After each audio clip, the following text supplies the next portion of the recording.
I once heard Team Fortress 2's Halloween events referred to as the purest version of a Halloween mode in a video game.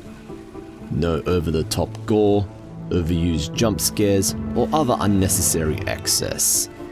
More aligned to a Charlie Brown Halloween special than Halloween free.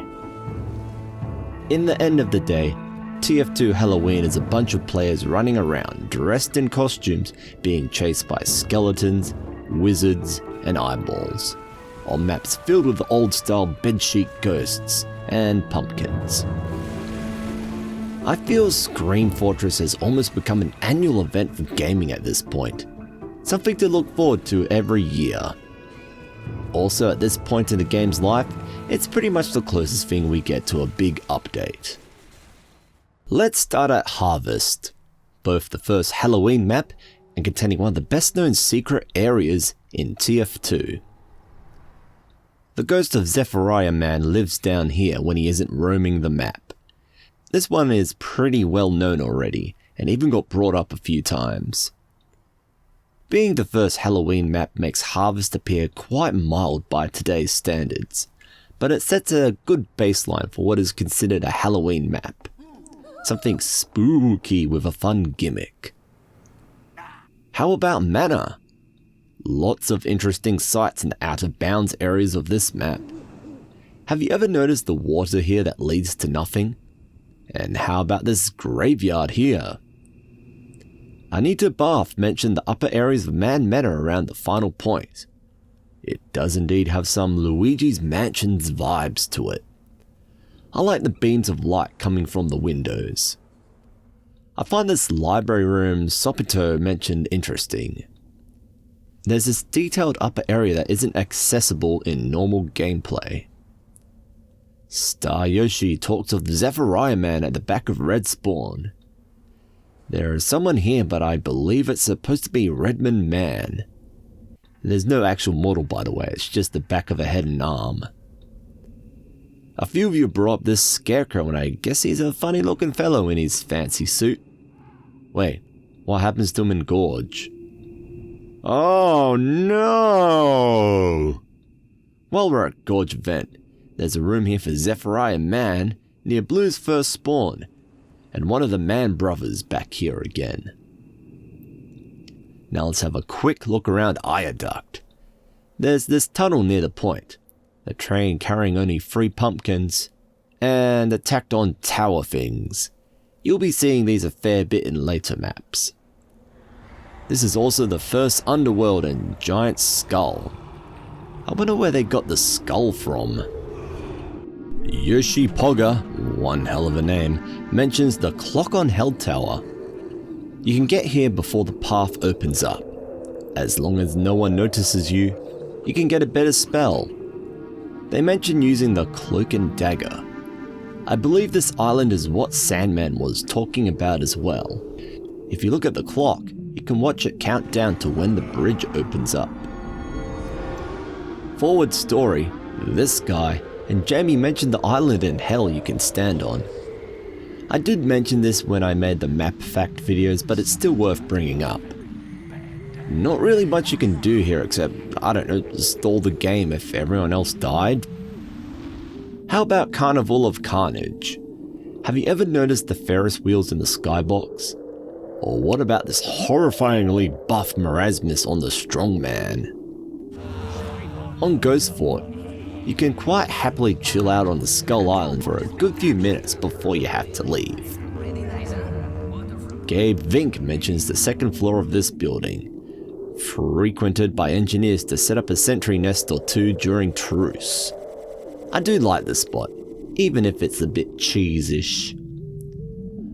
Also, calling this map Ghost Fort just makes me think it would have been a better name for a spooky 2 fort. Should have been called like Soul Lake or Soulside or something. Oh, and I like these towers around the map, they're fun to stand on. Let's move on to Laughter. It's based off a map called Slaughter, and might be one of the most drastic changes I've ever seen in a Halloween conversion. Gabe Vink again brings up another interesting feature, this animatronic underneath Red Spawn. You can't see this without no clipping, I believe. Firefox mentioned the shooting galleries at both spawn areas, giving you a short crit boost in the event of being camped. Xingping Donahoe mentioned a yellow skeleton that has a chance of appearing when you open a resupply locker. It took a few tries, but yes, this is a thing that can happen.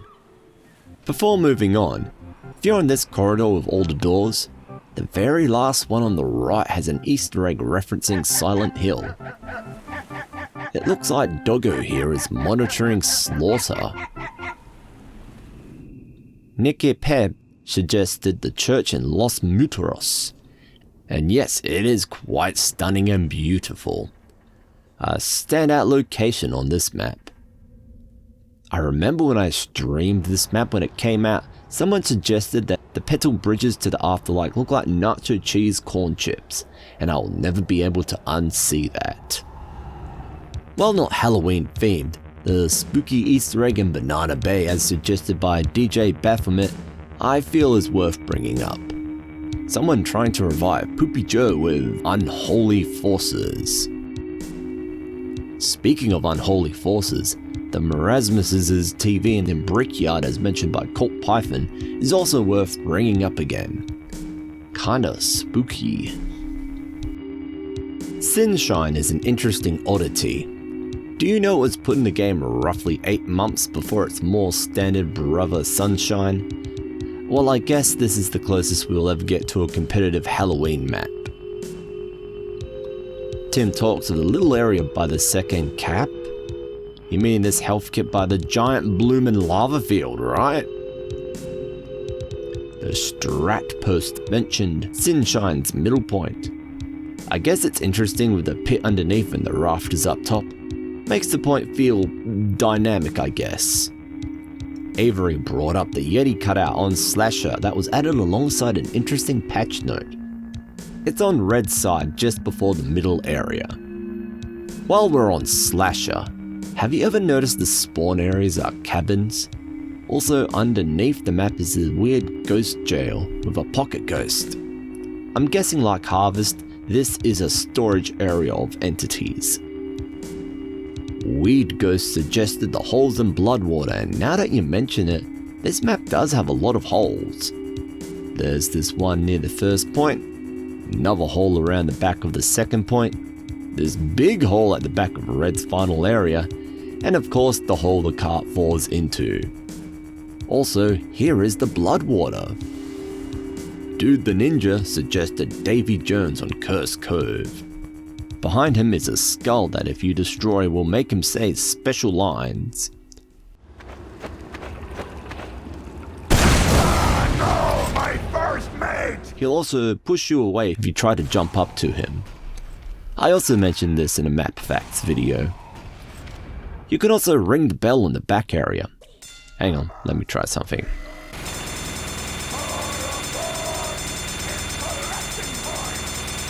Xingping Donahoe again returns to bring us a few interesting things on Farmageddon.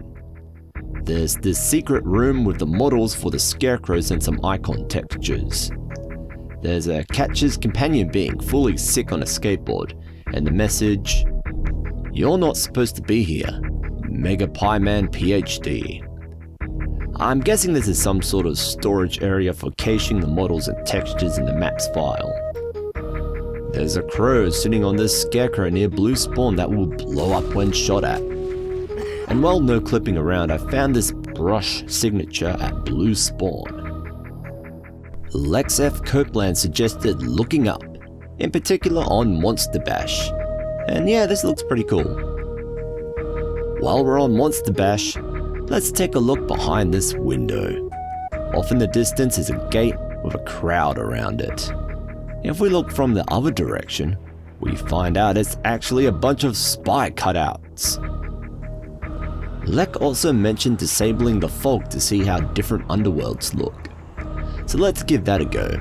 Using the commands fog enable 0 and fog override 1, we can make all the fog disappear. Iodux underworld looks quite different. Hell Tower is hella more spooky. Ghost Fort lets us see the water's edges, and Slash's underworld looks radically different. Jimmy Oak in no way suggested the holes on various maps. We've already looked at Bloodwater, so first let's look at the original on Ghost Fort. And yes, the Mercs have unique lines for falling down these pits. Next is Hell Tower inside the tower.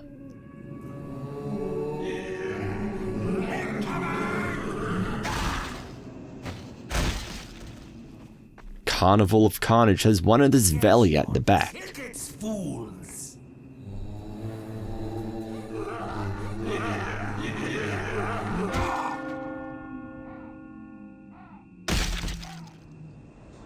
Gorge Vent even has one in the area in front of the final point. Mission begins in 60 seconds. Pit of Death's main focus is literally a pit of death.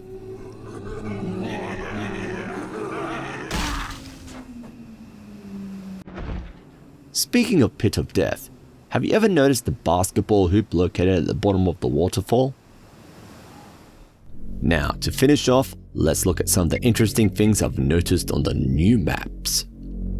On Crasher, there are some castles in the skybox.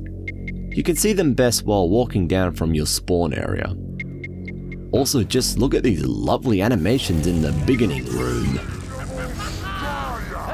Okay, just a little last minute addition, turns out Among Us is in Crasher as well. So yeah, Among Us is in an official TF2 map. Oh, my living Titan! You survived! Now, reach their gates! Our Titan has... Spooky Ridge has an alternative reality version of the map you can travel to. This skull has a mohawk. I believe a nod towards UEAK Crashers, one of the creators of Stony Ridge, penchant for mohawks. Bonesaw had a bug where the custom horseless headman model wasn't included. I believe this was due to Valve not packing or compiling the map content correctly.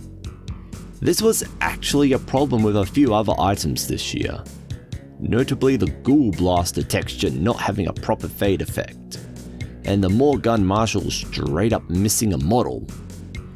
Thankfully, this has been fixed in a tribute to the bug was left by the map maker David Dan in this area here. On Soul Mill, there's a saw underneath the center point, probably a storage area like for Zephyriah Man's ghost. I don't have much to say about Ghoul Pit. I'm surprised by the lack of pits. Only this lava one here in the final area. And finally Hell Train. Wow, there's a crazy amount of stuff happening in the skybox.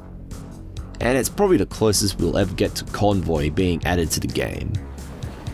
I think the first time I was on a server when the roller coaster skybox appeared, everyone stopped fighting and just watched in awe at its sight.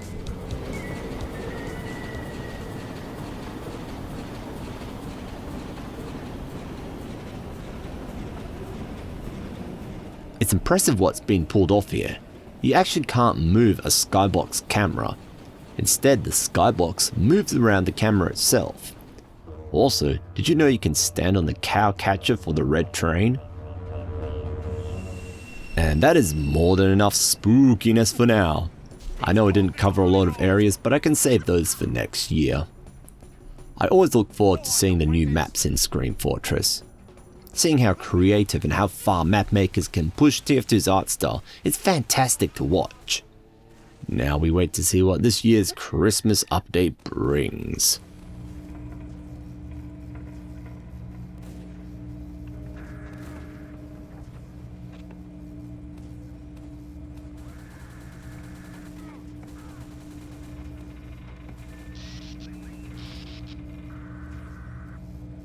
Thank you, Doctor!